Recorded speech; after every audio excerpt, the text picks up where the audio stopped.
Menurut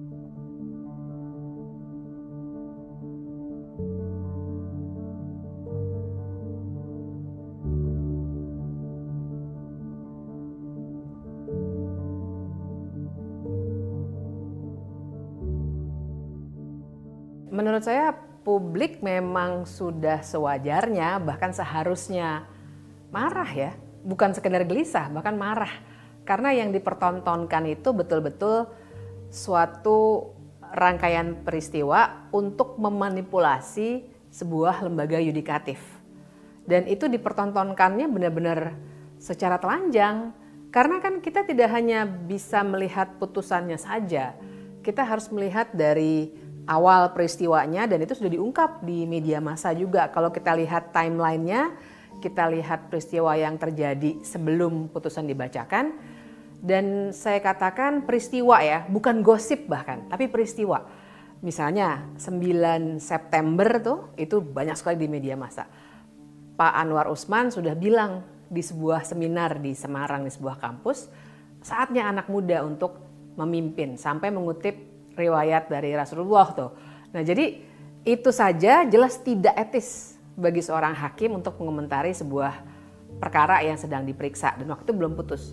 Dan 4 hari kemudian ternyata ada perkara yang ditarik tuh 13 September. Perkara itu yang diajukan oleh Almas itu ya, nomor 90. Itu baru masuk 13 September loh. Padahal perkara yang awalnya, yang 3 tuh yang oleh PSI, Partai Garuda, dan kepala-kepala daerah muda, itu sudah mengalami masa pemeriksaan sidang sudah sekitar 5 bulan, dari bulan April. Sudah mau diputus di awal September, tiba-tiba ditarik yang tanggal 13 September itu yang baru, yang argumentasinya juga baru lagi sehingga bisa masuk, dan inilah yang kemudian dikabulkan. Jadi dipertontonkannya sedemikian rupa, bahkan sampai tentu saja kita tahu bahwa Pak Anwar Usman adalah paman dari Gibran. Dan kita tidak perlu malu-malu lagi untuk menunjukkan, karena ini analisis politik ya, kalau kita bicara aktor kan, siapa sih yang langsung diuntungkan dengan adanya putusan ini? Ya memang hanya Gibran. Dan pamannya lah yang memimpin Mahkamah Konstitusi. Apalagi dalam putusan yang dikabulkan ini, yang nomor 90, itu nama Gibran disebut karena dia diidolakan oleh pemohon.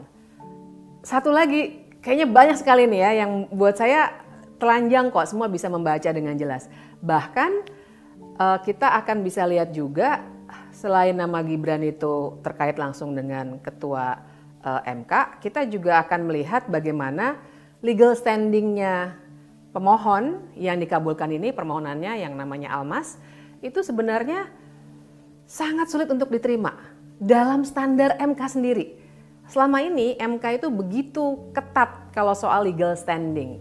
MK akan selalu bilang, tolong buktikan dulu Anda punya kerugian konstitusional. Artinya ada pasal yang karena gara-gara pasal itu saya mengalami kerugian. Bukan kerugian uang, tapi kerugian konstitusional, artinya tidak mendapatkan hak dan lain sebagainya. Biasanya ketat sekali. Tapi untuk perkara yang ini, karena dia mengidolakan Gibran, kemudian diterima legal standingnya. Padahal dia bukan anggota partai, bukan partai politik seperti PSI dan lain sebagainya. Jadi banyak sekali yang bisa kita kritik dari putusan itu dan peristiwa-peristiwa yang mendahuluinya.